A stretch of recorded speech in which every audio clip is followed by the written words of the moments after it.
Good evening to all of you guys.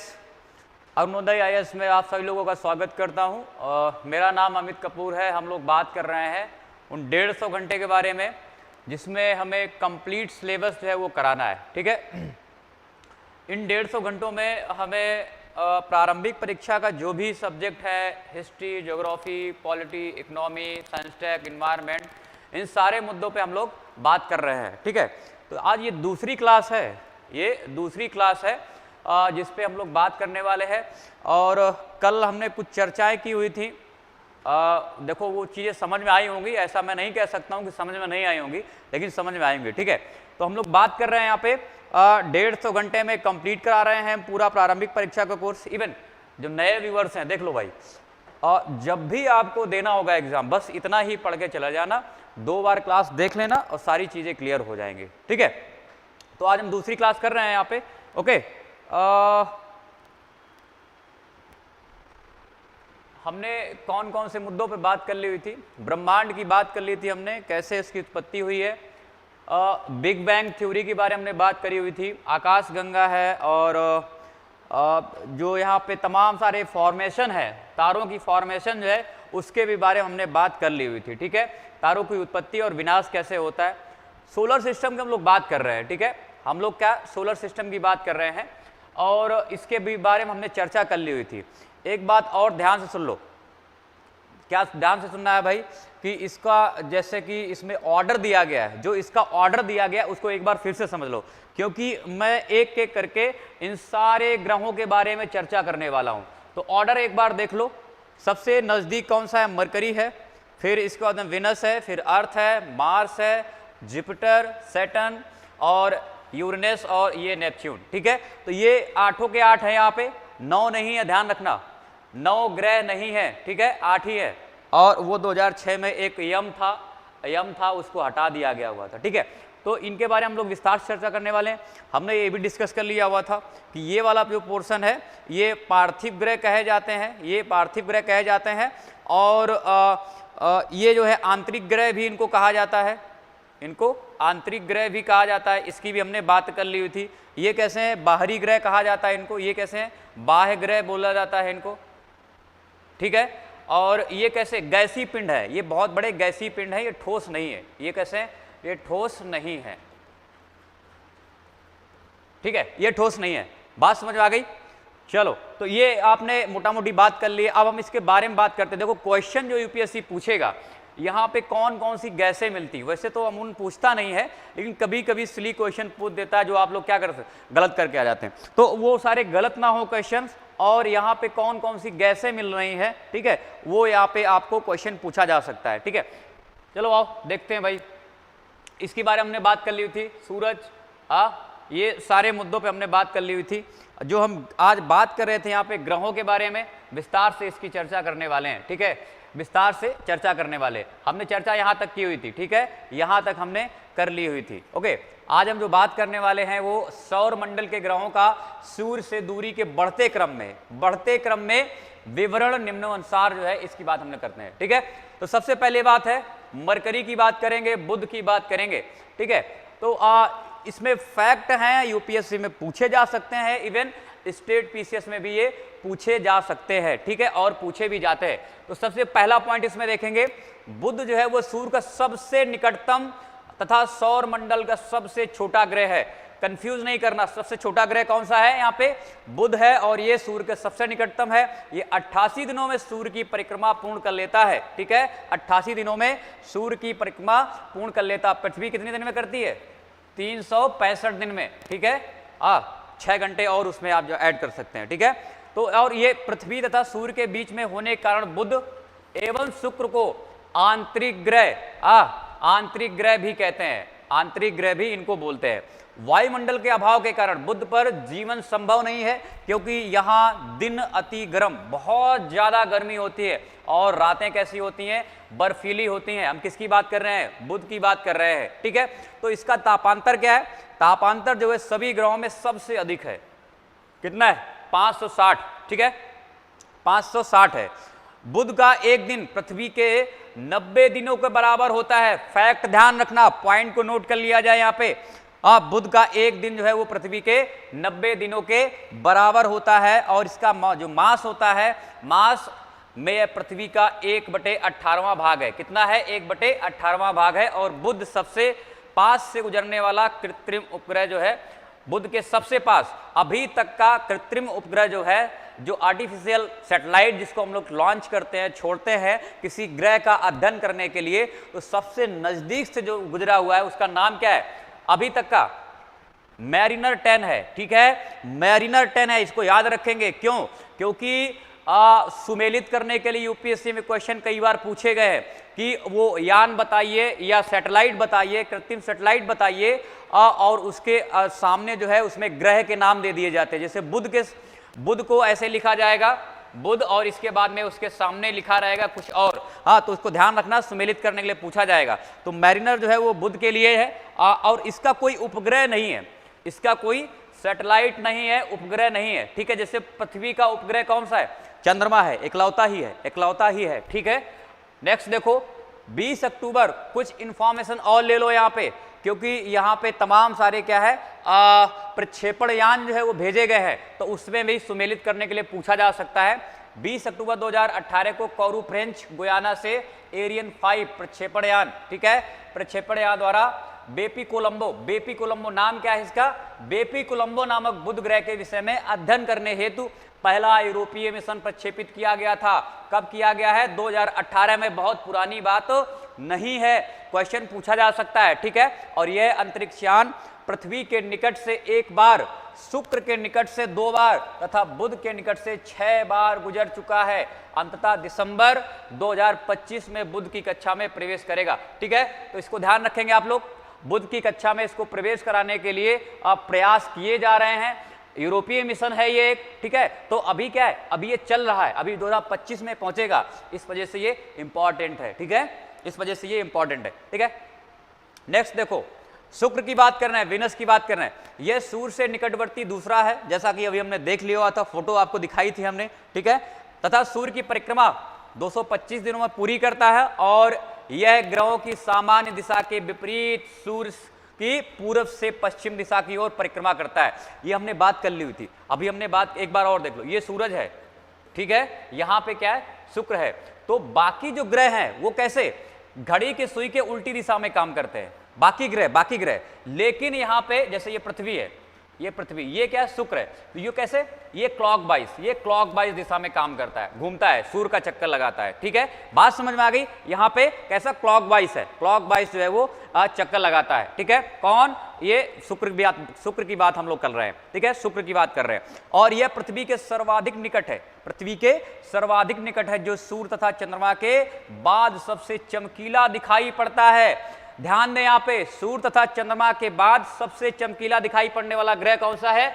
शुक्र है, और इसे सांझ का तारा, इवनिंग स्टार तथा भोर का तारा, मॉर्निंग स्टार भी कहा जाता है। स्टेट पीसीएस में सीधे सीधे या क्वेश्चन पूछे जाते हैं। ठीक है, यूपीएससी में पूछा जा सकता है, ऐसी संभावना है, क्योंकि 2021 का जब भी आप पेपर उठा के देखेंगे तो आप पाएंगे वहां पे कि बहुत ज्यादा फैक्चुअल डाटा पूछा गया है। ठीक है, तो हम इग्नोर नहीं कर सकते हैं, क्योंकि यह शाम को पश्चिम दिशा में तथा सुबह पूर्व की दिशा में दिखाई पड़ता है। ठीक है, ध्यान रखना यहाँ पे, ये शाम को क्या है, शाम को पश्चिम में इधर दिखाई पड़ेगा, और ये सुबह के टाइम पे कहाँ दिखाई पड़ेगा, इधर ईस्ट में दिखाई पड़ेगा। ठीक है, ईस्ट में दिखाई पड़ेगा। आकार व द्रव्यमान पृथ्वी से थोड़ा ही कम होने के कारण इसे पृथ्वी की जुड़वा बहन कहा जाता है। जुड़वा बहन किसको कहा जाता है? देखो, मंगल को नहीं कहा जाता। ध्यान रखना, आप सोच रहे होंगे कि भाई मंगल पे तो अब जीवन बसाने की बात हो रही है, स्पेस एक्स के मालिक एलन मस्क सोच रहे हैं कि वहां पे हम कोई एक नगरी बसाएं जाके, बढ़िया प्यारी सी। तो ये मत सोच लेना कि भाई पृथ्वी का जुड़वा बहन जो है वो मंगल है, नहीं, शुक्र है। क्यों? इसमें आप देख रहे हैं द्रव्यमान और तमाम सारे यहाँ पे आकार की बात करें तो आकार और द्रव्यमान के हिसाब से पृथ्वी के समान ही है, तो इस वजह से क्या इसको पृथ्वी का जुड़वा बहन कहा जाता है। आप देख लो यहाँ पे यूपीएससी लायक, शुक्र के वायुमंडल में कार्बन डाइऑक्साइड कितनी है? 90 से 95% तक की है, और इस कारण यहाँ प्रेशर कुकर की दशा जो है वो हमेशा उत्पन्न होती रहती है या बनी रहती है। बुध का भी कोई क्या है, उपग्रह नहीं है। तो ध्यान रखना, ना तो शुक्र का कोई उपग्रह है और ना ही क्या है यहाँ पे, इसका भी यहाँ पे बुध है, यहाँ पे शुक्र है, ठीक है। ये आपको जब पीडीएफ मिलेगी तो इसमें करेक्शन करके दे दिया जाएगा। शुक्र का भी कोई उपग्रह नहीं है, ठीक है, और बुध का भी कोई उपग्रह नहीं है, इसकी हमने चर्चा कर ली हुई है, ठीक है। नेक्स्ट देखो पृथ्वी। पृथ्वी देखो, यह सूर्य से दूरी के क्रम में तीसरा ग्रह है तथा सभी ग्रहों में आकार की दृष्टि से पांचवा स्थान रखता है। आकार की दृष्टि से क्या है, पांचवा स्थान रखता है। ध्यान रखना, यही स्टेटमेंट पूछा जाएगा आपसे, ये नहीं बोला जाएगा कि भाई कौन सा ग्रह जो है पृथ्वी से बड़ा, लेकिन ये इतना ध्यान रखना कि लाइन पूछी जा सकती है कि आकार की दृष्टि से पृथ्वी जो है वो सब पांचवा स्थान रखता है आकार की दृष्टि से, और यह शुक्र तथा मंगल ग्रह के बीच में है। ये अगर हम सूरज बनाएं यहाँ पे, और हमने अभी बात कर ली थी यहाँ पे बुध की बात करें और यहाँ पे शुक्र की बात करें, इसके बाद में पृथ्वी आती है तीसरे नंबर पे, और चौथे नंबर पे आप देखेंगे तो यहाँ पे मंगल की बात करेंगे, ठीक है। तो ये मंगल और शुक्र के ग्रह है, जिसको हम लोग बोलते हैं शुक्र और अरुण। यही दो ग्रह हैं जो कि कैसे घड़ी की दिशा के साथ ही घूमते रहते हैं, ठीक है। बाकी सारे ग्रह छयों के छह वो कैसे हैं, एंटी क्लॉकवाइज, ठीक है, सॉरी हाँ एंटी क्लॉकवाइज घूमते हैं, ठीक है। दो ग्रह क्लॉकवाइज मतलब शुक्र और अरुण, ठीक है, हमने चर्चा की हुई है। और नेक्स्ट देखते हैं यहाँ पे, ये अपने अक्ष पर 23.5 डिग्री झुका हुआ है। 23.5 डिग्री देख लो कैसे है, ये ऐसा है। अब पृथ्वी जो है ऐसी है, इस तरह से। जैसे अब ग्लोब देखेंगे, जब आप कभी ग्लोब लेंगे तो होना कैसा चाहिए था, उसको ऐसा होना चाहिए था, लेकिन है कैसी है, ऐसी है, ठीक है। होना कैसे चाहिए था, ऐसा।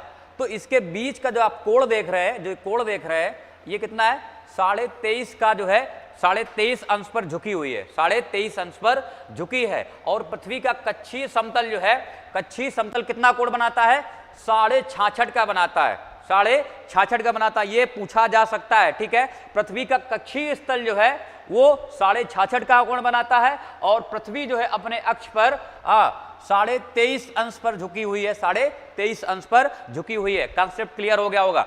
इसका एक परिक्रमण लगभग 365 में दिन में पूरा होता है, और इसकी सूर्य से औसत दूरी लगभग 15 करोड़ किलोमीटर है, ठीक है। कितनी है औसत दूरी, लगभग 15 करोड़ किलोमीटर है, ठीक है, ओके।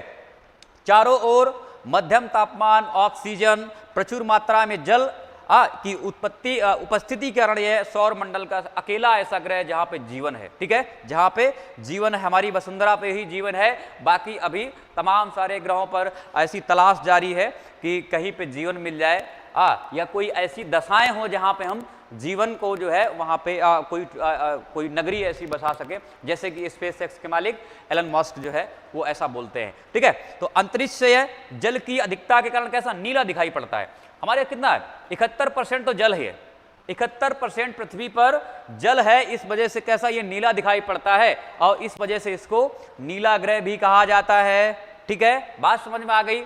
मंगल ग्रह की बात कर रहे हैं, मार्स की बात कर रहे हैं मित्रों, ये बहुत इंपॉर्टेंट है, क्योंकि आप देखेंगे मंगल पे जीवन की संभावनाएं जो है प्रचुर मात्रा में है, ऐसा कहा जा रहा है, ठीक है। तलाश जारी है अभी, लेकिन कुछ चीजें हो नहीं पा रही हैं, तो ये बहुत इंपॉर्टेंट है। इसमें तमाम सारे जो है देश, दुनिया के तमाम सारे देश जो है इस पे अपना मिशन भेजते हैं रिसर्च करने के लिए। तो हमने यहाँ पे मिशन भी बताए हुए हैं, कौन सा देश कब मिशन भेज रहा है, और उनके नाम भी हमने यहाँ पे दिए हैं। तो फटाफट एक बार देख लेते हैं, ठीक है।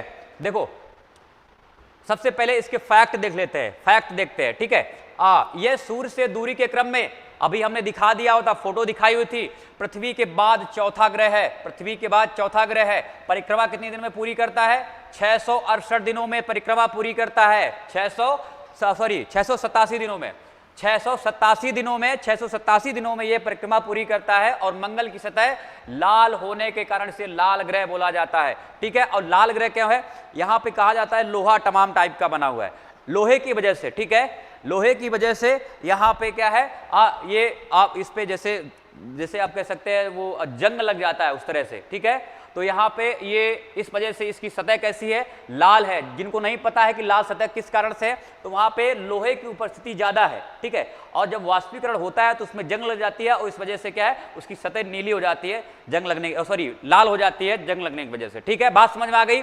इस ग्रह पर वायुमंडल अत्यंत विरल है, वायुमंडल है इस पे ध्यान रखना। बाकी ग्रह पे हमने देखा वो वायुमंडल नहीं है, वायुमंडल तो है लेकिन बहुत ही विरल है, इसकी घूर्णन गति पृथ्वी की घूर्णन गति के समान है। मित्रों ध्यान देना, जुड़वा बहन हमने किसको बोला था? शुक्र को बोला हुआ था, लेकिन समानता ये जाहिर कर रहा है, वो तो सिर्फ आकार और द्रव्यमान में था, कौन? शुक्र। लेकिन यहां पे आप देखेंगे घूर्णन गति जो है वो पृथ्वी के समान है मंगल की। और फोबोस और डिमोस मंगल के दो उपग्रह है। डिमोस सौरमंडल का सबसे छोटा उपग्रह है। सबसे छोटा उपग्रह सौरमंडल का कौन सा है? डिमोस, जो कि किसका उपग्रह है? किसका उपग्रह है? वो मंगल का उपग्रह है। और इस ग्रह का सबसे ऊंचा पर्वत निक्स ओलंपिया है। ध्यान रखना इसको, पीटी पॉइंट ऑफ से क्या है? निक्स ओलंपिया है, जो एवरेज से 3 गुना ऊंचा है। आप याद करो, 8 त्रिका 24, 8 त्रिका 24, लगभग आप देखेंगे 24 किलोमीटर है, ठीक है, 24, ठीक है। तो इसको ध्यान रखेंगे, एवरेज से 3 गुना ऊंचा है। अब ध्यान रखो यहां पे मिशन, यहां से यूपीएससी, देखो यूपीएससी की नजर रहती है कि किसने कौन सा मिशन जो है किस ग्रह पर भेजा हुआ है, या कब भेजा गया है तो वो सफल हुआ है, और असफल जो हो जाता है, ध्यान रखना, उसको यूपीएससी जरूर पूछता है, ठीक है। जो असफल हो जाता है उसको यूपीएससी जरूर पूछता है, ठीक है। देख लो फटाफट, कई मिशन भेजे जाते रहे हैं, क्योंकि पृथ्वी के अलावा यह एकमात्र ग्रह है जिस पर जीवन की संभावना व्यक्त की जा रही है। सर्वप्रथम मार्स ओडिसी, नासा का है, ये 2001 में भेजा गया था, ठीक है, नासा का है ये। क्या नाम है? मार्स ओडिसी नामक कृत्रिम उपग्रह से यह बर्फ क्षत्रपों और हिम शीतिज जल की सूचना मिली है। यहाँ बोला गया कि थोड़ा सा बर्फ यहाँ पे, या बर्फ के छत्रप जो है वो है। मंगल पर जीवन की संभावना तथा उसके वातावरण के अध्ययन के लिए अमेरिकी अंतरिक्ष एजेंसी नासा ने नवंबर 2011 में मार्स साइंस लेबोरेटरी, ठीक है, या मार्स क्यूरियोसिटी रोवर को प्रक्षेपित किया था। क्वेश्चन पूछा जा चुका है, क्वेश्चन पूछा जा चुका है। मार्स क्यूरियोसिटी रोवर जो है वो प्रक्षेपित किया गया था, कब? 2011 में, ठीक है, 2011 में। और 6 अगस्त 2012 को नासा का अंतरिक्ष यान मंगल ग्रह पर गेल क्रेटर नामक स्थान पर पहुंचा। कहां पहुंचा हुआ था? ध्यान रखना, यहाँ पे कहां पे पहुंचा है? ये गेल क्रेटर नामक स्थान पर पहुंचा हुआ है। और दिसंबर 2015 में क्यूरियोसिटी रोवर ने मंगल ग्रह पर सिलिका का भंडार खोजा हुआ है। सिलिका के भंडार हैं, ठीक है, पूछा जा सकता है। देखो हमें क्या इंफॉर्मेशन मिल रही है, यूपीएससी बिल्कुल ऐसा नहीं पूछेगा। क्या पूछेगा? मंगल ग्रह पे सिलिका विद्यमान है, सिलिका का भंडार है, ऐसे पूछेगा। और इसके बाद में तमाम सारे मंगल ग्रह या अलग अलग करके ग्रहों से बारे में पूछ रहे, वहां पे क्या किसका भंडार है, कौन से वहां पे मिनरल्स मिल रहे हैं, कौन सी गैसें मिल रही हैं, ये क्वेश्चन पूछा जा सकता है यूपीएससी के द्वारा, ठीक है। नासा द्वारा इस बात की पुष्टि की गई कि मंगल पर खारे पानी की बहती धाराएं उपस्थित है। और मंगल ग्रह पर वायुमंडल के अध्ययन के लिए नासा ने एक अन्य मिशन जिसका नाम है मोवेन, ठीक है, मोवेन, इसको फुल फॉर्म आप देख लेना, 2013 में प्रक्षेपित किया गया था। और मंगल ग्रह के वैज्ञानिक अन्वेषण के लिए भारत का प्रथम अभियान Mars orbiter mission, Mars orbiter mission जिसको मॉम बोलते हैं, या मंगलयान, यह जो है भेजा गया हुआ था। और भारतीय अंतरिक्ष अनुसंधान संगठन इसरो द्वारा मंगलयान का सफल प्रक्षेपण नवंबर 2013 को किया गया, ठीक है। तो भारत ने भी प्रयास किया हुआ है, तो भारत ने भी प्रयास किया गया है। मॉम जो है जिसको हम लोग मंगलयान, अच्छा ध्यान रखना कि मंगलयान सब लोग जानते हैं, लेकिन यहाँ पे जो मेन है वो कौन सा है? मार्स ऑर्बिटर मिशन, जिसको मॉम बोलते हैं। मॉम बोल देगा ना तो आप लोग कंफ्यूज कर जाएगा सब लोग, ठीक है। तो ध्यान रखना, मंगलयान तो सब लोग जानता है, लेकिन इसका नाम क्या है? इसका नाम है मार्स ऑर्बिटर मिशन, मॉम बोलते हैं, ठीक है। यह प्रक्षेपण सतीश कहाँ से भेजा गया? अच्छा, ज़्यादातर जितने भी आप देखेंगे हमारे मिशन भेजे जाते हैं वो सतीश धवन से ही भेजे जाते हैं, ठीक है। जो भी आप देखेंगे सैटेलाइट टाइप के कुछ रहेंगे या मिशन भेजे जाएंगे तो कहाँ से प्रक्षेपण उसका रहेगा? सतीश धवन से रहेगा। अच्छा, बहुत कंफ्यूज नहीं करना है इसमें कंफ्यूज क्यों नहीं करोगे? क्योंकि हमें अंडरस्टूड है, श्रीहरिकोटा से पूछा भेजा गया होगा। और इस समय देख रहे हो इसमें पीएसएलवी का प्रयोग किया जाता है, पीएसएलवी का प्रयोग किया जा रहा है। अच्छा, पीएसएलवी का हम लोग इसके बारे में अलग अलग बात करेंगे, एसएलवी, पीएसएलवी, जीएसएलवी, इसकी हम लोग बात करेंगे। अच्छा, पीएसएलवी जो है ये सारे क्या है? प्रक्षेपण यंत्र है, ठीक है, रॉकेट लॉन्चर टाइप के होते हैं। तो ये क्या है? इसके बारे में भी क्वेश्चन पूछा जा सकता है, इसको हम लोग एक अलग से डिस्कस करेंगे। क्यों डिस्कस करेंगे? क्योंकि इससे यूपीएससी क्वेश्चन पूछता है कई बार, और स्टेट पीसीएस में एक फैक्ट के टाइप का पूछ देता है, ठीक है। तो ये बहुत भारी वजन ले जाने के लिए है, हाँ, पोलर सैटेलाइट, इसको हम लोग क्या बोलते हैं? पोलर सैटेलाइट लॉन्च व्हीकल बोलते हैं इसको। और ये बहुत बड़ा, आप कह सकते हैं बहुत भारी वजन उठाने में सक्षम है, इस वजह से इसका हम लोग प्रयोग करने लग गए। पहले हमारे पास बहुत पिद्दी टाइप का होता था और वो फेल हो जाता था कई बार, लेकिन अभी क्या है, इसने तमाम सारी सफलताएं हासिल की, इसने पीएसएलवी ने।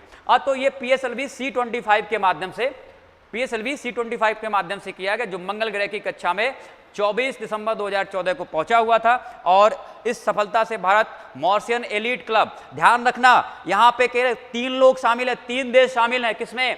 मार्सियन एलीट क्लब, मतलब मार्स पे जिसने मिशन भेजे हुए हैं। कौन है वो? अमेरिका है, रूस है और यूरोपियन संघ इसमें शामिल हो गया। कब? 2014 में, जब हमने सफलता पाई। और इसरो के अनुसार मंगलयान का प्रमुख उद्देश्य क्या है? पृथ्वी नियंत्रित मुक्त चालन, पृथ्वी की मंगल की कक्षा में प्रवेश तथा कक्षीय चरण में सुरक्षित रहने तथा कार्य निष्पादन की क्षमता के साथ अंतर्ग्रही अंतरिक्ष यान का डिजाइन निर्माण करना है। और इसके वैज्ञानिक उद्देश्यों में मंगल की सतह तथा उसके वातावरण का अन्वेषण करना है। तो ओबियस सी बात है, यहाँ पे हमने जो लिखा हुआ है तो आपको मिल जाएगा। देखो भाई, ये सिंपल सी बात है कि हम मंगल की सतह का ही अध्ययन करने जा रहे हैं, वहां पे कुछ हम फावड़ा और कुल्हाड़ी नहीं चलाने जा रहे हैं, ठीक है? तो यही हम काम करने जा रहे हैं वहां पे, ठीक है? तो उसका वातावरण का अन्वेषण करेंगे और मंगल की सतह की बात हम लोग यहाँ पे करेंगे, ठीक है? तो इसका अन्वेषण करने वाले, तो ये हमने देख लिए, लगभग 4 हमने देख लिए हुए हैं। एक तो भारत का भी देख लिया हुआ है, मोवेन देख लिया हुआ है हमने, और इसके बाद में हमने देखा हुआ है कि यहाँ पे नासा का ही है, एक है, इसका नाम क्या है? ओडिसी नाम है। तो ये देखो, ये क्या है ना, आपको ऐसे हमने फिर एक बार बोलना चाहूंगा कि भाई ये ग्रह जो है और इसमें जो मिशन भेजे गए, इससे पुराने भी क्वेश्चन यूपीएससी पूछ सकता है, ठीक है? तो वो सुमेलित करने के लिए पूछ सकता है, तो इसको ध्यान रखेंगे, ठीक है?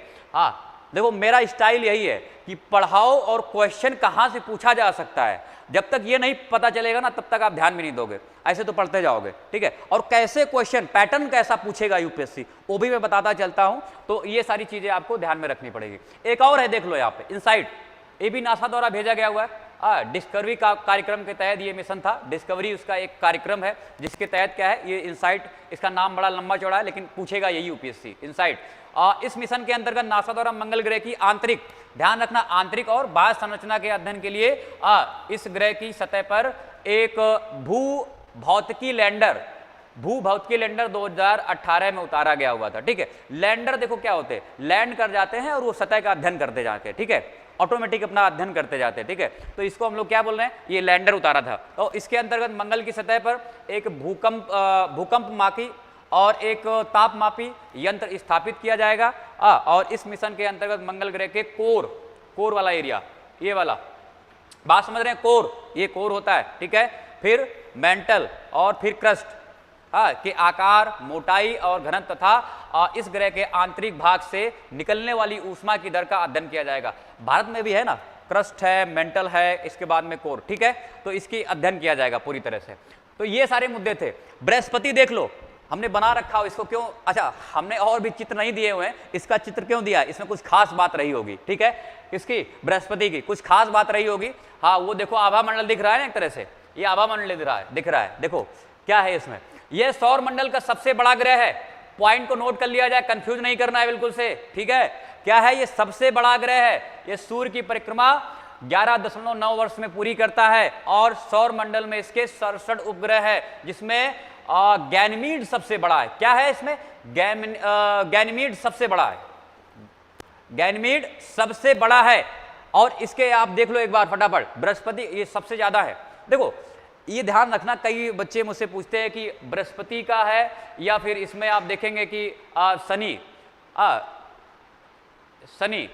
इसमें सैटेलाइट ज्यादा है कि उसमें। देखो यार, ये घटते बढ़ते रहते हैं, लेकिन अभी तक जो ज्ञात है, कंफ्यूज नहीं करना बिल्कुल से कभी भी। अब तुच्छे क्वेश्चन किसमें पूछे जाते, पीसीएस में, तो वो वहां पे क्या गड़बड़ करते हैं, वो लोग सब पढ़ाई नहीं करते और ऐसे क्वेश्चन बना देते हैं। तो टुच्चे क्वेश्चन पूछे जाएंगे तो हो सकता है शनि के बारे में बता दे कि नहीं इसके बहुत ज्यादा अभी उपग्रह है। नहीं, ऐसा नहीं है। अभी तक जो खोज की गई है तो क्या कहा गया, बृहस्पति के सबसे ज्यादा उपग्रह है, ठीक है? ये सीधे सीधे स्टेटमेंट देके पूछा जा सकता है। इसमें देखो आयो, यूरोपा, कैलिस्टो और यहाँ पे अलमथिया आदि इसके अन्य उपग्रह भी है, ठीक है? तो ये हो सकता है पूछे, लेकिन ऐसा कोई पूछा नहीं जा रहा अभी तक, ठीक है? अभी तक इसको पूछा नहीं गया है।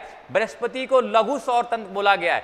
ध्यान रखना ये पॉइंट, ये कहीं नहीं पूछा जाएगा लेकिन यूपीएससी में पूछा जा सकता है। इसको क्या बोल रहे हैं हम लोग, बृहस्पति को लघु सौर तंत्र भी कहा जाता है। किसको बोला जाता है? बृहस्पति को लघु सौर तंत्र भी बोला जाता है। और इसके वायुमंडल में अब यहां से यूपीएससी शुरू हो रहा है। देखो यहाँ पे इसके वायुमंडल में हाइड्रोजन, हीलियम, मीथेन और अमोनिया जैसी गैसें भी विद्यमान हैं। ठीक है, तो यहां से यूपीएससी क्वेश्चन स्टार्ट हो जाते हैं और यहां का वायुमंडलीय दाब पृथ्वी के वायुमंडलीय दाब की तुलना में 1 करोड़ गुना अधिक है। ठीक है, बहुत ज्यादा यहां पे क्या है, वायुमंडलीय दाब है, बहुत ज्यादा यहां पे प्रेशर है और यह तारा ग्रह दोनों के गुणों से युक्त होता है। इस पॉइंट को भी नोट कर लिया जाए। बाकी हम ग्रहों की बात कर रहे थे, लेकिन बृहस्पति एक ग्रह की तरह भी काम करता है और एक तारे की तरह भी व्यवहार करता है। ऐसा क्यों है? क्योंकि इसके पास स्वयं की रेडियो ऊर्जा है। जिसके पास में अपनी खुद की ऊर्जा होती है, जिस खुद अपने प्रकाश से ही प्रकाशित होता है, उसको हम लोग तारा बोलते हैं। बात समझ में आ रही है ना? और जो दूसरे के प्रकाश से प्रकाशित होता है उसको हम लोग क्या बोलते हैं? उसको ग्रह बोलते हैं। ठीक है, तो ये इसके पास में दोनों अपने गुण हैं, इसके पास में अपने दोनों गुण हैं। अब हम शनि की बात कर रहे हैं। ठीक है, शनि की बात कर रहे हैं। शनि के लिए एक हमने पिक्चर लगाई हुई है, इसको देख लेंगे एक बार फटाफट। क्यों हमने पिक्चर लगाई इसका आपको माजरा पता चल जाएगा। यह आकार में दूसरा सबसे बड़ा ग्रह है। पहला सबसे बड़ा ग्रह कौन सा है? बृहस्पति है। दूसरा सबसे बड़ा ग्रह कौन सा है? शनि है। और परिक्रमा जो है ये 29.5 वर्ष में सूर्य की परिक्रमा पूरी करता है। और सबसे बड़ी विशेषता क्या है या रहस्य, इसके मध्य रेखा के चारों ओर पूर्ण विकसित वलयों का होना, जिनकी संख्या 7 है। ध्यान रखना, पूर्ण वलय जो है किसके साथ में जुड़े हुए हैं? सिर्फ शनि के साथ में। एक ग्रह और आएगा, एक ग्रह अभी और आएगा, हम बताने वाले हैं। एक ग्रह अभी और आएगा, हम उसको बताने वाले हैं। देखो ये क्या है? वलय है। यहाँ पे संख्या कितनी इसकी दी गई है? 7 संख्या दी गई है। किसमें है? ये सिर्फ शनि में ही है। और शनि को गैसों का गोला कहा जाता है। शनि को गैसों का गोला कहा जाता है एवं गैलेक्सी समान ग्रह भी कहा जाता है। पॉइंट को नोट कर लिया जाए एकदम से। यहाँ पे क्या है? शनि को गैसों का गोला कहा जाता है और गैलेक्सी समान ग्रह भी बोला जाता है। और आकाश में यह ग्रह पीले तारे के समान दृश्यपात होता है। पॉइंट को नोट किया जाए यहाँ पे। ये आपको जानकारी कहीं नहीं मिलेगी, लेकिन यहाँ पे आप ध्यान रखो इसको। शनि को जो है ये शनि ग्रह को पीले तारे के समान दृश्यपात किया जाता है, दृष्टिगत किया जाता है, मतलब पीले तारे की तरह दिखता है। पीले तारे की तरह कौन दिखता है? शनि दिख रहा है। ठीक है, इसके वायुमंडल में ध्यान रखना, बिल्कुल सेम गैसें जैसे कि आपने देखी थी बृहस्पति के बारे में, वैसी यहां पे भी है। मतलब शनि ग्रह को भी ऐसी ही एक तरह से आप कह सकते हैं, इनको भी गैसें प्राप्त है। जैसे हाइड्रोजन है, हीलियम है, मीथेन और अमोनिया। ये चारों गैसें कहाँ हैं? बृहस्पति के पास में भी थी और ये शनि के पास में भी हैं। अब तक 62 उपग्रहों का यहाँ पे पता चल चुका है। हाँ, तो सबसे ज्यादा किसके पास में थे? बृहस्पति के पास में 67 थे और शनि के पास में 62 है। टाइटन शनि का सबसे बड़ा उपग्रह है, जो आकार में लगभग बराबर है। किसके बराबर है? शनि के बराबर है। ठीक है, जो उसका उपग्रह है वो भी इसी के बराबर है। ठीक है, और मंगल ग्रह की भांति यह नारंगी है। कैसा है? नारंगी है। ठीक है, नारंगी है। और इसके अन्य प्रमुख जो उपग्रह है, मीमांसा, एंसिला, थेथिस, डियोन, रिया, हाइपेरियन और इपापेटस या फोबो। ठीक है, तो ये आप याद कर लेना। इसमें 1-2 बार इसको रिपीट करेंगे तो ये याद हो जाएंगे। हमें खास बात क्या देखनी? खास बात देखो यहाँ पे, इसमें फोबो जो है, फोबेज शनि की कक्षा में घूमने के विपरीत दिशा में परिक्रमा करता है। ठीक है, फोबे जो है, जो कि शनि का उपग्रह है, वो कक्षा की जो शनि की कक्षा है उसके घूमने के विपरीत दिशा में परिक्रमा करता है। और शनि अंतिम ग्रह है जिसे आंख से देखा जा सकता है। इसके बाद में अरुण, वरुण, यम, तमाम सारे जो आपको आज सोच सकते हैं, जिनकी खोज भी नहीं हुई है, वो सारे जब देख नहीं सकते हैं ऐसे। ठीक है, दूरबीन से भी नहीं देखा जा सकता। तो इसको क्या है, हम लोग क्या दूरबीन से देखा जा सकता है, लेकिन क्या है, जिसे आंख से नहीं देखा जा सकता है। इसे तो हम लोग देख सकते हैं, लेकिन अब वरुण और आगे जो भी आएंगे उनको हम सीधे आंख से नहीं देख सकते हैं। ठीक है, तो ये सारे हमने इसे मुद्दों पर बात की हुई है। नेक्स्ट हम लोग बात करने वाले हैं अरुण के बारे में। ठीक है, ये भी बहुत इंपॉर्टेंट है, क्योंकि होता क्या है कि शुरू के सारे आप पढ़ लेते हैं, 4, 5, 6 तक पढ़ लेते हैं, लेकिन लास्ट के नहीं पढ़ते हैं। उसकी भी जानकारी बहुत महत्वपूर्ण है। देख लो एक बार। इसकी खोज जो है वो 1781 में सर विलियम हर्शेल द्वारा की गई थी और यह सौर मंडल का 7वां तथा आकार में तीसरा है। सौर मंडल का 7वां तथा आकार में तीसरा है। ठीक है, और यह अधिक अक्षीय झुकाव के कारण से लेटा हुआ ग्रह भी बोलते हैं। लेटा हुआ ग्रह किसको बोलते हैं? अरुण को बोलते हैं, ठीक है। इस पॉइंट को नोट कर लिया जाए कि अरुण को क्या बोला जाता है, लेटा हुआ ग्रह बोला जाता है। यह सूर्य की परिक्रमा 84 वर्षों में पूरी करता है और यह भी शुक्र की भांति, यह शुक्र की भांति ग्रहों की सामान्य दिशा के विपरीत पूरब से पश्चिम दिशा में सूर्य की ओर परिक्रमा करता है, परिभ्रमण करता है। बात समझ में आ गई? कौन कौन से वो दो ग्रह हैं जो सूर्य के, एक तो शुक्र है और दूसरा यहां पे आप देखेंगे अरुण।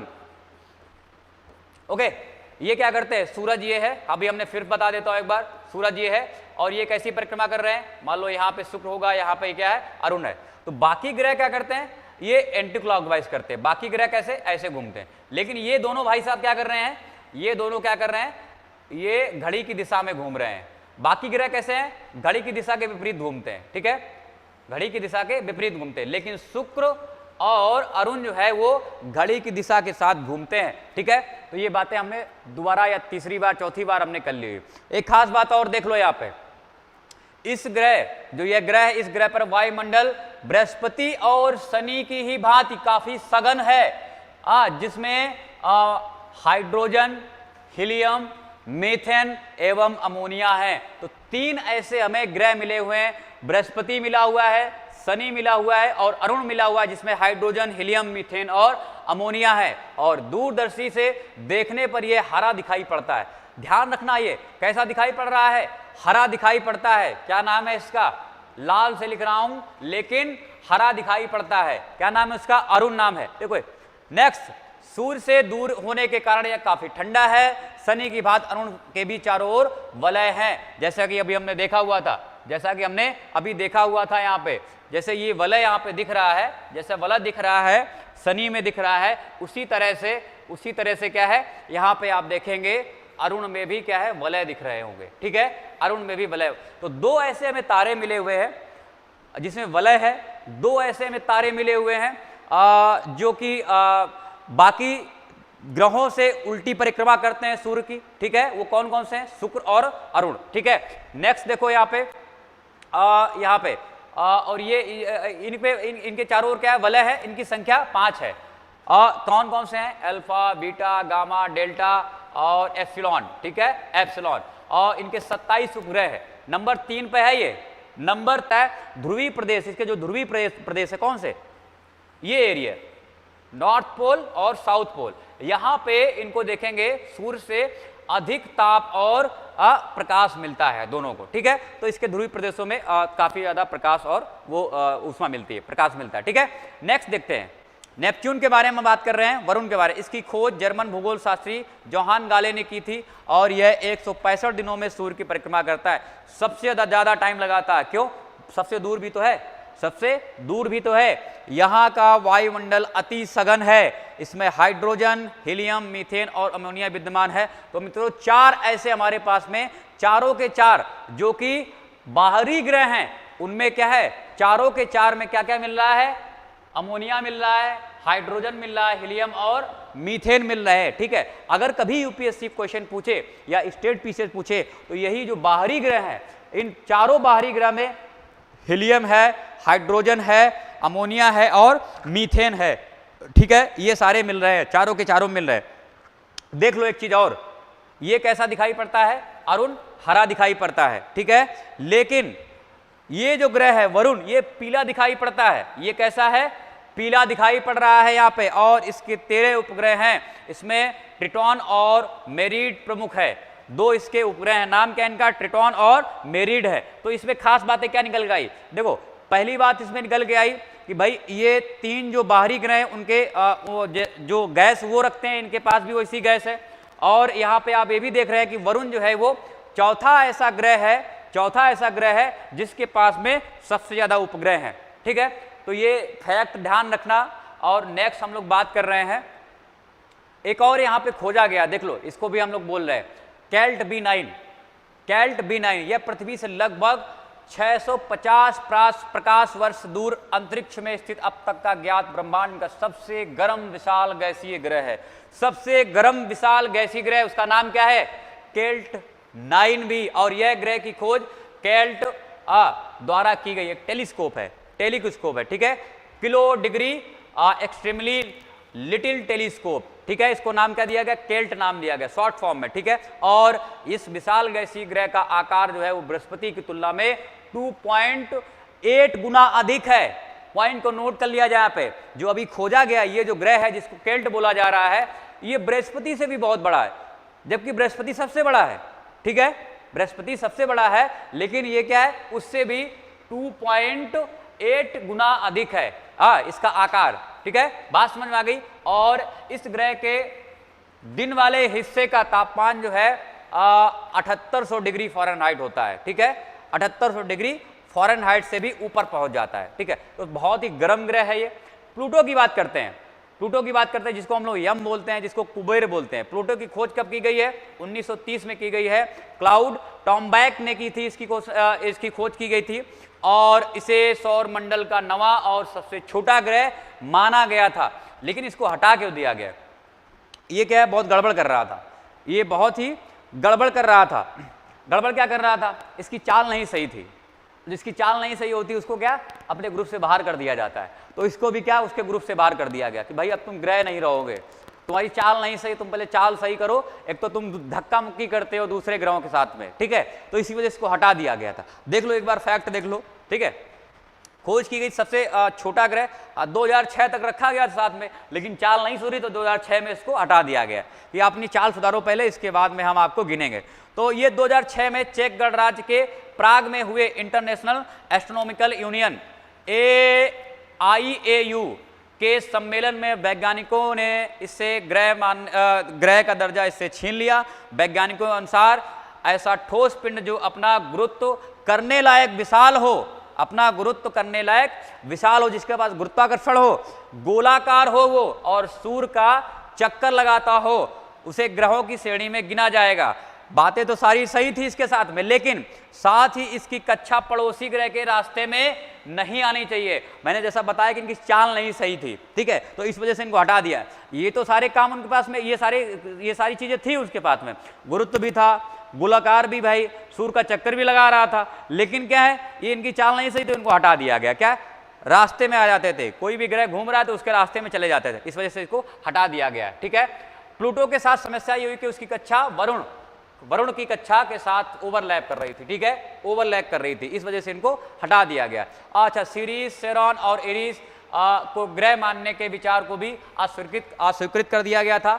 मतलब इनको भी बोला गया था भाई इनको भी हम गिन लेंगे, अगर यम को रखा है तो इनको भी गिना जाएगा, लेकिन क्या है, इनकी भी चाल ढाल सही नहीं थी तो इन तीनों को भी हटा दिया, मतलब अस्वीकार कर दिया गया भाई इनको अभी शामिल नहीं करेंगे ग्रह की श्रेणी में, अभी हम 8 ही रखते हैं। और नई परिभाषा में इन चारों को बौने ग्रह, डॉर्फ, नाम क्या है, डॉर्फ का दर्जा दिया गया। और इस प्रकार अब सौर मंडल में मात्र 8 ग्रह बचे हुए हैं। नासा द्वारा सौर प्रणाली की बाह्य सीमाओं पर अवस्थित डॉर्फ मतलब बौने ग्रह, प्लूटो और इसके चंद्रमाओं तथा क्षुद्र ग्रह, बहुल क्षेत्र, कुइपर बेल्ट, कहां पे हैं ये सारे, कुइपर बेल्ट के अध्ययन भेजा गया हुआ था।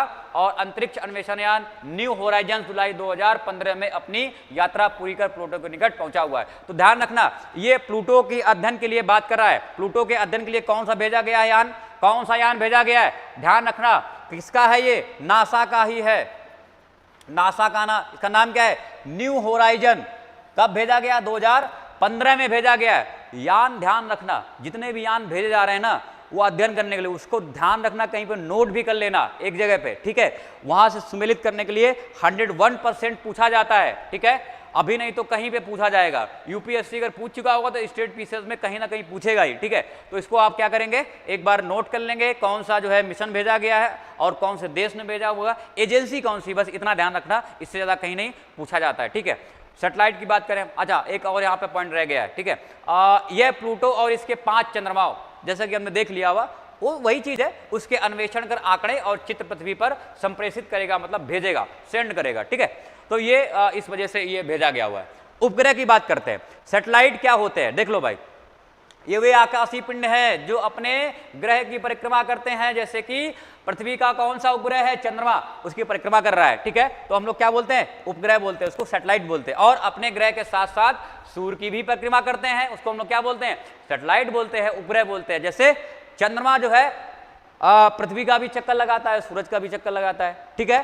तो इसको हम लोग क्या बोलते हैं, ये ऐसे इनको उपग्रह बोलते हैं। इनको क्या बोलते हैं हम लोग, ऐसे आकाशीय पिंड जो अपने खुद अपने ग्रह की भी परिक्रमा करते हैं और सूरज की भी परिक्रमा साथ ही साथ करते हैं, उनको हम लोग क्या बोलते हैं, उपग्रह बोलते हैं। ओके, ग्रहों की बात इनकी भी अपनी चमक नहीं होती है। ग्रहों की बात क्या है, इनकी अपनी चमक नहीं होती है, ये भी सूर्य के प्रकाश से ही प्रकाशित होते हैं, ठीक है। और ग्रहों के समान उपग्रहों का भ्रमण पथ भी परवलयाकार होता है, पैराबोलिक होता है, ठीक है, पैराबोलिक होता है। बुध और शुक्र का कोई उपग्रह नहीं, जैसा कि हमने चर्चा कर ली हुई थी। सबसे अधिक उपग्रह जो है बृहस्पति के पास में है, ये भी हमने चर्चा कर ली हुई थी। और पृथ्वी का एकमात्र उपग्रह है चंद्रमा, इसकी भी हमने चर्चा कई बार की हुई है, ठीक है। नेक्स्ट देखो, सुपर मून क्या है, ये सुपर लग रहा है ना यहाँ पर।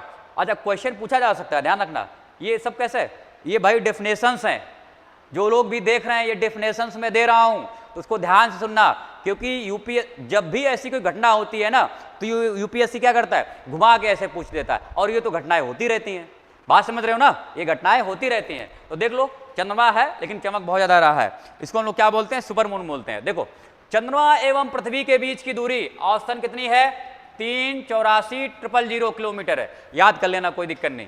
चूंकि चंद्रमा परवलयाकार कक्ष में मून की परिघटना कब होती है, जब चंद्रमा पृथ्वी के सबसे निकट होता है, इसे क्या बोलते हैं, ध्यान देना इस पॉइंट को, इसे पेरजी फुल मून भी बोलते हैं, पेरजी फुल मून भी बोलते हैं, इसको क्या बोलते हैं, पेरजी फुल मून भी इसको बोला जाता है, जिसमें सुपर मून व चंद्र ग्रहण दोनों घटनाएं एक साथ जो है घटित होती। तो ये 2015 बहुत कैसा है, इंपॉर्टेंट डे है। लेकिन ये जो है, ये जो केवल सुपर मून है, जो केवल सुपर मून है, ये मैंने 2020 की तस्वीर लगाई हुई है, ये 2020 की तस्वीर लगाई हुई है। लेकिन 2015 एक ऐसा साल था जब सुपर मून भी था और चंद्र ग्रहण दोनों एक साथ घटनाएं घटित हुई थी। और ऐसा पहली बार कब हुआ था, 1982 के बाद ये पहली बार हुआ है, 1982 के बाद ये पहली बार हुआ है। अब ऐसा संयोग कब बनेगा, 2034 में बनेगा, 2034 में बनेगा। तो जिन लोगों को भाई सुपर मून नहीं पता था क्या है, तो भाई यही सुपर मून है, अपने आप में सुपर बन जाता है कई बार मून, ठीक है, इसको हम लोग क्या बोलते हैं, सुपर मून बोलते हैं। ब्लू मून देखो, ब्लू मून, ब्लू मून देख लो, वो अलग है, वो अलग है, ठीक है। ये ब्लड मून है, जो देख रहे हो, चित्र देख रहे हो ना, वो ब्लड मून है, इसकी हम लोग बात कर रहे हैं। ब्लू मून देख लो, एक कैलेंडर माह में जब 2 पूर्णिमाएं हो तो दूसरी पूर्णिमा का चांद ब्लू मून कहलाता है। बात समझ में आ गई, ये 15 दिन, यहाँ पे एक पूर्णिमा और ये 15 दिन, यहाँ पे भी एक पूर्णिमा। तो जब दूसरी पूर्णिमा होगी तो ये वाली पूर्णिमा क्या है, ये जो है ब्लू मून जैसी परिघटना को बताएगा, ठीक है। यहाँ पे जो दूसरी पूर्णिमा होती है उसको वो वैसी परिघटना क्या है, ब्लू मून परिघटना जो है कही जाती है। इसमें देखो, इसका नीले रंग से कोई संबंध नहीं है, वस्तुतः मुख्य कारण 2 पूर्णिमाओं के बीच का अंतराल जो है 31 दिनों से कम होना है। ऐसा हर 2-3 वर्ष बाद होता रहता है। ब्लू मून की परिघटना 2-3 वर्षों में होती रहती है, ठीक है। तो ये भी पूछा जा सकता है यूपीएससी में, स्टेटमेंट देके कि क्या भाई ब्लू मून की परिघटना बहुत सालों बाद होती है। अभी देखो, हमने देखा था कि वो 1982 में हुआ था, फिर 2015 में हुआ, तो इतना लंबा समय जो है सुपर मून में लग रहा है, लेकिन ब्लू मून में बहुत कम समय लग रहा है। कितना, 2-3 वर्ष में ही क्या है, ऐसी परिघटना जो है वो हो जा रही है। जुलाई 2015 में ब्लू मून की स्थिति देखी गई थी, और जनवरी 2 और 31 जनवरी 2018 में भी ब्लू मून जैसी स्थिति बनी थी। तो देखो 3 साल में ही आ गया, 3 साल में ही आ गया, ठीक है। ये 15 और 18, और जब किसी वर्ष विशेष में 2 या अधिक माह ब्लू मून के होते हैं तो उसे ब्लू मून ईयर भी बोला जाता है। पॉइंट को नोट कर लिया जाए, जब किसी विशेष वर्ष में 2 या अधिक माह ब्लू मून के होते हैं, 2 या अधिक माह ब्लू मून के होते हैं तो उसको ब्लू मून ईयर कहा जाता है, ठीक है। बात समझ में आ गई इसको, ब्लू मून हमने देख लिया है, सुपर मून देख लिया है। अब हम बात करते हैं ब्लड मून की, ठीक है। देख लो यहाँ पे लगातार चार पूर्ण चंद्र ग्रहण को, जो भी 4 है यहाँ पे, कैसे लगातार पूर्ण चंद्र ग्रहण हो रहे हैं। पूरा पूर्ण चंद्र ग्रहण किसको बोलते हैं भाई, पूरा चांद जो है ढक जाता है, ठीक है। पूर्ण चंद्र ग्रहण लगातार 4, ऐसी परिघटना को हम लोग ब्लड मून कहते हैं, ठीक है। जब कभी लगातार 4 पूर्ण चंद्र ग्रहण घटित होते हैं तो ऐसी परिघटना को हम लोग ब्लड मून कहते हैं, ब्लड मून कहते हैं। देख लो उसकी शक्ल कैसी बनी हुई है, ठीक है। 4 पूर्ण चंद्र ग्रहण को टेट्रॉड भी कहा जाता है, टेट्रॉड भी कहा जाता है, ध्यान रखना। और जब पृथ्वी चंद्रमा पर पूर्ण छाया डालती है तब सूर्य का प्रकाश चंद्रमा तक ना पहुंच पाने के कारण पूर्ण चंद्र ग्रहण की स्थिति उत्पन्न होती है और इसमें चंद्रमा का रंग लाल हो जाता है। इसे ब्लड मून कहा जाता है, इसे ब्लड मून कहा जाता है। बातें आपको समझ में आ गई होंगी। हमने 3 चंद्रमाओं के बारे में बात करी, एक तो सुपर मून, ब्लू मून और ब्लड मून की बात कर रहे हैं, ठीक है। और नेक्स्ट हम लोग देखते हैं पूर्ण चंद्र ग्रहण दुर्लभ परिघटना है। सामान्यतः 3 चंद्र ग्रहणों में से एक पूर्ण चंद्र ग्रहण की घटना होती है। ये खास बात है कि ये 4 चंद्र ग्रहण हो लगातार, वो भी पूर्ण हो। लेकिन क्या हम देख रहे हैं यहाँ पे 3 चंद्र ग्रहण जो है, ऐसे में आप देखेंगे में से एक पूर्ण चंद्र ग्रहण की घटना होती है और किसी स्थान पर एक दशक में 4 से 5 ग्रहण की खगोलीय परिघटना घटित होती है, ठीक है। तो एक बहुत आप कह सकते हैं कि जो ये हमने बात की ब्लड मून की, तो ये बहुत कैसी अद्वितीय घटना है, अद्वितीय घटना आप देख रहे हैं, ठीक है। कभी 3 में से एक घटित हो सकता है, लेकिन यहाँ पे क्या 4 पूर्ण चंद्र ग्रहण हो रहे हैं। और इस टाइम क्या है, यहाँ पे आप देखेंगे कि जब पृथ्वी चंद्रमा पर पूर्ण छाया डालती है तो तब सूर्य का प्रकाश चंद्रमा तक नहीं पहुंच पाता है। इससे क्या है, पूर्ण चंद्र ग्रहण की स्थिति बनती है और इसी को हम लोग क्या बोलते हैं, ब्लड मून बोलते हैं, क्योंकि इसका रंग जो है बिल्कुल लाल हो जाता है, ठीक है। तो ये क्या है, अपने आप में अद्वितीय भी हुआ, ब्लू मून भी हुआ और ब्लड मून की खगोलीय घटना एक साथ देखी गई और इसलिए इसे सुपर ब्लू ब्लड मून भी कहा जाता है, ठीक है। सुपर ब्लू ब्लड मून भी कहा जाता है, ठीक है। तो इसको ध्यान रखना। ये सारे मुद्दे हमने बात कर लिए हुए हैं, ओके। देखो अगर कोई डाउट होगा, अगर कोई अच्छा इसमें निखिल, अजीत, कौन कौन है भाई, पीडीएफ मिल जाएगी। इन्वायरमेंट की बुक जो है हम बता देंगे, देख लो कोई भी ले लो। इन्वायरमेंट की बुक कौन सी अच्छी होती है, अभी देखो मैं आप कमेंट करके हम बताएंगे, ठीक है। कमेंट करके आपको बताएंगे, ठीक है। चलो बात समझ में आ गई, कहां से क्वेश्चन पूछे जा सकते हैं। देख लो यहाँ पे चंद्रयान 1, अच्छा ये फेल हो गया है अभी भाइयों, देख लो भाई ये फेल हो गया है चंद्रयान 1 जो है। हाँ चंद्रयान 2 हमारा फेल हुआ, इसकी हम लोग बात कर लेते हैं, पहले इसको विस्तार से बात कर लेते हैं चंद्रयान 1 के बारे में। कहां से भेजा गया है, ध्यान रखना, मैं पहले ही बता चुका हूं कि जो भी मिशन इस तरह के भेजे जाएंगे, जो इसरो लॉन्च करता है, इसरो कहां से मिशन भेजता है, अपने किसी ग्रह पे कोई अगर प्रक्षेपण यान भेजता है तो कहां से भेजेगा, वो कहा श्रीहरिकोटा सतीश धवन अंतरिक्ष केंद्र से ही भेजता है। और यान कौन सा प्रयोग करता है, मैंने बता दिया था यार, PSLV, GSLV, SLV सबके बारे में हम लोग एक बार चर्चा करने वाले हैं, ठीक है। PSLV का प्रयोग करता है, PSLV का प्रयोग क्यों करता है श्री भाई, ये ना बहुत भारी वजन ले जाने में सक्षम है और फेल भी नहीं होता है। आपने देखा है कि तमाम सारी उड़ानें हो गई, 51-52 तक तो मुझे भी पता है कि भाई इतनी सफल इसने अपनी यात्राएं कर चुका है, ठीक है। तो ये इसी वजह से इसका प्रयोग किया जाता है यहाँ पे, ठीक है। अपने पहले चंद्रयान 1 को रवाना किया हुआ था, कब किया है, 2008 में। कहाँ से किया हुआ, श्रीहरिकोटा, कहाँ पे है भाई, आंध्र प्रदेश में। जो वनडे एग्जाम वाले वो भी ध्यान रखना, उसमें तो सिर्फ यही पूछ देता है श्रीहरिकोटा कहाँ पे है, श्रीहरिकोटा कहाँ पे, आंध्र प्रदेश में, ठीक है। तो उसको भी टिक मार देना फटाक से। तो इसको 2008 में भेजा गया और इस प्रकार अमेरिका, यूरोप, रूस, जापान और चीन के बाद भारत चंद्रमा की कक्षा में पहुंचने वाला 6ठा देश बना हुआ था, ठीक है। और यह चंद्रमा की सतह पर वह वातावरण का संपूर्ण रासायनिक मानचित्र बनाएगा, यहाँ पे या भेजेगा और इससे मृदा, खनिज, बर्फ, ऊष्मा, मौसम आदि की जानकारियां भी उपलब्ध कराएगा। ओबियस सी बात है, कुछ ना कुछ तो खोज करेगा जाके, तो सब यही खोजेगा जाके, वहाँ पे बर्फ है कि नहीं है, ऊष्मा वहाँ पे है कि नहीं है, मृदा कैसी है, खनिज वहाँ पे है, मिनरल्स हैं कि नहीं है, मौसम कैसा वहाँ का रहता है, वगैरह वगैरह जो है चंद्रयान 1 यहाँ पे इसने बोला। और इसकी जानकारी देखो शुरू में जब भेजा गया ना, आप हंसी मानेंगे कि जब चंद्रयान 1 भेजा गया ना शुरू में, तो सब जितने भी अब जो सक्षम देश थे, जैसे अमेरिका, यूरोप, रसिया, जापान, ये बड़े हंस रहे थे, अच्छा भारत भी भेज रहा है क्या, खूब हंस रहे थे ऐसे गाल में हाथ रख के। लेकिन जब उसने सफलता हासिल की, जब आप देखेंगे कि चंद्रयान 1 ने चंद्रमा पर बर्फ होने की जानकारी दी ना, तो पूरी दुनिया एकदम से दंग रह गई कि नहीं इसके पास भी कुछ ना कुछ है, ठीक है। तो हम भी बहुत एकदम से बहुत अच्छा काम कर रहे हैं अंतरिक्ष में, तमाम सारी खोज जो है उसमें अभी हम लोग भाग ले रहे हैं, पार्टिसिपेट कर रहे हैं। और तमाम आप देखेंगे वहाँ पे शुक्र पे, बुध पे और मंगल पे हम मिशन भेज रहे हैं यहाँ पे, तो हम भी प्रोग्रेस कर रहे हैं। ठीक है, चंद्रयान 2 फेल हो गया है, फेल हो गया है, ध्यान रखना।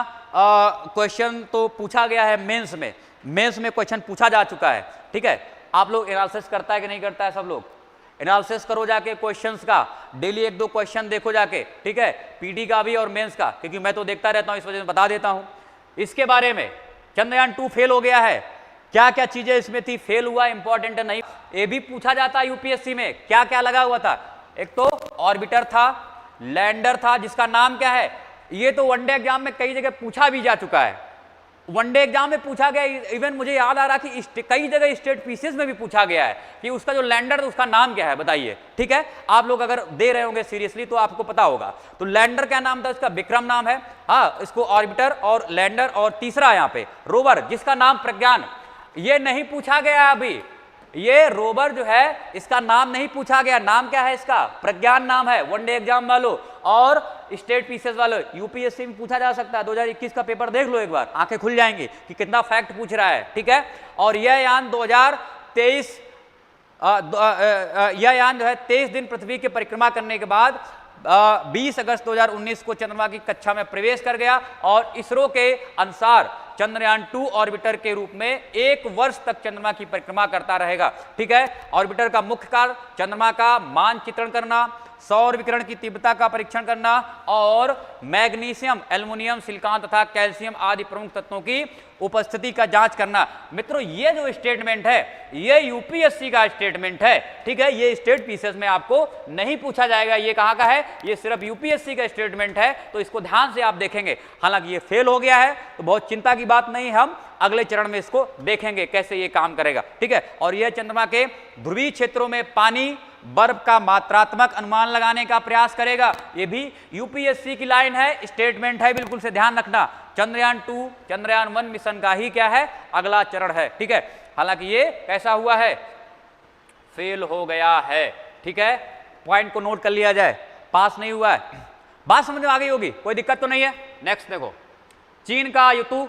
हाँ, ये मैं क्यों ला रहा हूं बार बार, ध्यान रखना, क्योंकि जो यान है जो भेजे जा रहे हैं, जो मिशन भेजे जा रहे हैं, रोवर भेजे जा रहे हैं, कौन सा देश भेज रहा है वो सब ध्यान रखना। उसका क्या है, सुमेलित करने के लिए पूछ देता है, मैचिंग के लिए पूछ देता है। ठीक है, तो चंद्रमा के अज्ञात भाग के विषय में जानकारी प्राप्त करने और उस क्षेत्र के रहस्यों को प्रकाश में लाने के उद्देश्य से जनवरी 2019 में चीन के चांग 4 नामक यान का प्रक्षेपण किया गया था। ठीक है, तो ध्यान रखना, यहाँ पे चीन का नाम कौन सा नाम है इसका, चीन का यतु 2 लूनर रोवर है। ठीक है, यतु 2 लूनर रोवर है। ठीक है, कृत्रिम उपग्रह, आर्टिफिशियल सैटेलाइट। विभिन्न देशों ने अनेक कृत्रिम उपग्रह की यहाँ पे भी स्थापित किए हैं जो पृथ्वी की परिभ्रमण दिशा से समता स्थापित करने के लिए पूर्व की ओर प्रक्षेपित किए जाते हैं। अच्छा, ये ध्यान रखना, देखो यहाँ पे लिखा हुआ है, अटपटा लिखा हुआ, समझ में नहीं आएगा, मैं समझाता हूँ। यहाँ पे आप देखोगे कि जो भी हमारे कृत्रिम उपग्रह भेजे जाते हैं, जो भी हम लोग सैटेलाइट भेजते हैं, वो कैसे भेजे जाते हैं। एक तो सबसे पहली बात है यहाँ पे, ये सबसे पहली बात है कि ये पृथ्वी की परिभ्रमण दिशा से समता रखते हैं, मतलब जिस दिशा में पृथ्वी घूम रही है उसी दिशा में ये भी घूम रहे होंगे। बात समझ में आई। अब पृथ्वी कैसे घूम रही है हमने कितनी बार बताया हुआ है, ध्यान रखो कैसे घूम रही है, एंटी क्लॉकवाइज, सूर्य के एंटी क्लॉकवाइज ऐसे घूम रही है। और सुई कैसे चलती है, ऐसे टिक टिक टिक टिक। ठीक है, तो सुई कैसी, क्लॉकवाइज, क्लॉक ही बोलते हैं ना हम लोग घड़ी को। ठीक है, तो पृथ्वी कैसी घूम रही, उल्टी घूम रही है। तो इसी तरह से जितने भी हम सैटेलाइट भेजते हैं वो भी कैसे हैं, पृथ्वी की परिभ्रमण दिशा के साथ में समता रखते हैं, मतलब उसी के साथ में ही घूमते हैं, मतलब पृथ्वी जैसे घूम रही उसी दिशा में घूमते हैं। और ये कैसे पूर्व की ओर प्रक्षेपित किए जाते हैं। पॉइंट को नोट कर लिया जाए, पॉइंट को नोट कर लिया जाए, पूर्व की दिशा की ओर प्रक्षेपित किए जाते हैं। और सामान्यतः दूर संवेदी उपग्रह ध्रुवीय सूर्य समतुल्य कक्षा पोलर सन सिंक्रोनस ऑर्बिट में 320 से लेके 1100 किलोमीटर की दूरी पर स्थापित किए जाते हैं। दूरी बहुत ज्यादा नहीं होती है, ध्यान रखना है यहाँ पे, दूरी बहुत ज्यादा नहीं होती है। कितनी दूरी आप ध्यान से नहीं देखेंगे तो क्या गलत कर जाएंगे, ठीक है। कितना है परिभ्रमण काल, 24 घंटे है, और ये भूमध्य रेखा को एक निश्चित स्थानीय समय पर ही पार करते हैं, जो कि क्या है प्रातः 9 से 10 बजे होता है, शाम को नहीं है, प्रातः 9 से 10 बजे होता है। दूर संवेदी उपग्रह के द्वारा पृथ्वी के एक परिभ्रमण में सुदूर संवेदन किया जाने वाला क्षेत्र स्वाथ कहलाता है, ठीक है। इसको क्या बोलते हैं हम लोग, स्वाथ कहलाता है, स्वाथ। और विभिन्न उपग्रहों में यह प्रायः 10 से 100 किलोमीटर चौड़ी धरातलीय पट्टी होती है, ठीक है। जो स्वाथ है उसको हम लोग क्या बोलते हैं, ये धरातलीय पट्टी है, और कितनी किलोमीटर की है लगभग आप देख रहे हैं यहाँ पे 10 से लेके 100 किलोमीटर की, ठीक है। तो ये कृत्रिम उपग्रह के बारे में कुछ जानकारी थी। कहाँ पे पूछा कहाँ जा सकता है, एक तो ये स्टेटमेंट ध्यान रखना, और ये स्टेटमेंट भी आप लोग ध्यान रखेंगे, और खासकर ये भी ध्यान रखेंगे, ठीक है, इसको भी आप ध्यान रखेंगे, ठीक है। अब और आगे एक लोग हमको जानकारी यहाँ पे लेते हैं, थोड़ी सी इकट्ठा करते हैं। चूंकि आपने देख लिया हुआ है कि पृथ्वी के साथ में समता रख रहा है, पृथ्वी के साथ में समता रख रहा है, तो इसमें क्या हो सकता है, क्योंकि पृथ्वी पश्चिम से पूर्व की ओर घूर्णन करती है, अतः उपग्रह पृथ्वी की परिक्रमा के क्रम में क्रमशः पश्चिम के भाग को बिना ढके आगे बढ़ जाता है, और इसी कारण पूरी पृथ्वी को कवर करते हेतु कई सुदूर संवेदी उपग्रहों की आवश्यकता पड़ती है यहाँ पे, ठीक है। दूर संचार उपग्रह जो होते हैं, दूर संचार जियो स्टेशनरी ऑर्बिट, ध्यान रखना यहाँ पे, बहुत ऊंचाई पर स्थापित किए जाते हैं, बहुत ऊंचाई पर स्थापित किए जाते हैं, 36,000 किलोमीटर की ऊंचाई पर स्थापित किए जाते हैं। लेकिन अभी हम यहाँ पे जो बात कर रहे थे कि दूर संवेदी उपग्रह ध्रुवीय सूर्य समतुल्य कक्षा वाले जो होते हैं, वो आप देखेंगे कि 320 से लेकर 1100 किलोमीटर की दूरी पर स्थापित किए जाते हैं, ठीक है। तो ये चीज ध्यान रखना, ये मूल अंतर है यहाँ पे। लेकिन जियो स्टेशनरी वाले की बात करें तो वो 36,000 किलोमीटर की ऊंचाई पर क्या है स्थापित किए जाते हैं, और पृथ्वी के घूर्णन काल से मेल खाने के कारण आकाश में एक ही स्थान पर स्थित प्रतीत होते हैं। ऐसा लगता है कि भाई ये घूम ही नहीं रहा है, रुका हुआ है, क्योंकि भाई पृथ्वी के साथ में समता रख रहा है, तो ऐसा लगता है जैसे घूम ही नहीं रहा है, ठीक है।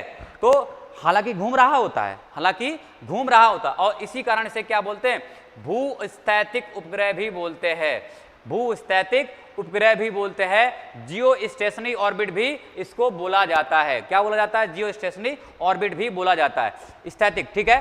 तो ये हमने मुद्दों पर बात की हुई है। इसमें कुछ चीजें और हैं, ये हम लोग कल डिस्कस करेंगे। एस्ट्रोसेट की आपको परिभाषा पूछ देगा, एस्ट्रोसेट क्या है इसके बारे में पूछेगा। इसके बाद में उल्काश और उल्कापिंड की हम लोग बात करेंगे, पुच्छल तारे, धूमकेतु क्या है, ठीक है, सारे, ठीक है, इसके बारे में हम लोग बात करेंगे।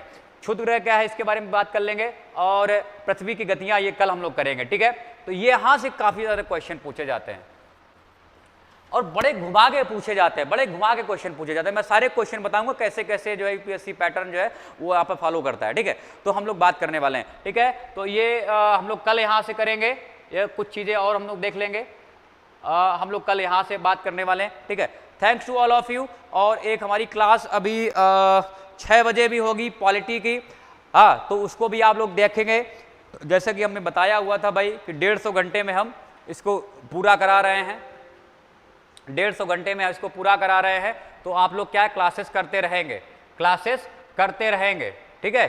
तो 150 घंटे में लोग कर रहे हैं। अभी टाइम चेंज हुआ है, एक बार देख लो भाई, टाइम चेंज हुआ है, कुछ चीजें देख लो यहाँ पे। जैसे कि हिस्ट्री की जो क्लास होगी हमारी, जो हिस्ट्री की क्लास होगी वो 11 बजे होगी, सुबह में 11 बजे। पॉलिटी की क्लास जो होगी, जो पॉलिटी की क्लास होगी वो कितने बजे होगी, सुबह 9 बजे होगी, सुबह 9 बजे होगी, ठीक है। और इसके बाद में जो जियोग्राफी की क्लास है वो 3 बजे ऐसी होगी जैसी ये हो रही है, लाइव क्लास होगी, ठीक है। इकोनॉमी की क्लास जो होगी, जो इकोनॉमी की क्लास होगी वो कब होगी, वो रात में 8 बजे, जब आप लोग क्या कर रहे होंगे, डिनर कर रहे होंगे, ठीक है। तो ये टाइमिंग है। और इन्वायरमेंट की क्लास अभी आपकी चलने वाली है पीटी स्पेशल है, जब भी आप प्रीलिम्स देंगे, इन्वायरमेंट की क्लास चल रही है तो उसको आप लोग क्या करेंगे, ध्यान से देखेंगे, उसमें क्वेश्चन आंसर भी कराए जाएंगे। तो ये 4 बजे से 6 के बीच में चलेगी, अभी चलने वाली है। आप लोग यहाँ पे बने रहिए और इसको वॉच करते रहिए, 2-3 बार देखेंगे, सारी चीजें क्लियर हो गई, ठीक है। Thanks to all of you, bye bye. हम लोग मिलेंगे 6 बजे शाम को, ठीक है, फिर 8 बजे भी मिलेंगे इकोनॉमी के साथ में, ठीक है। चलो, थैंक यू।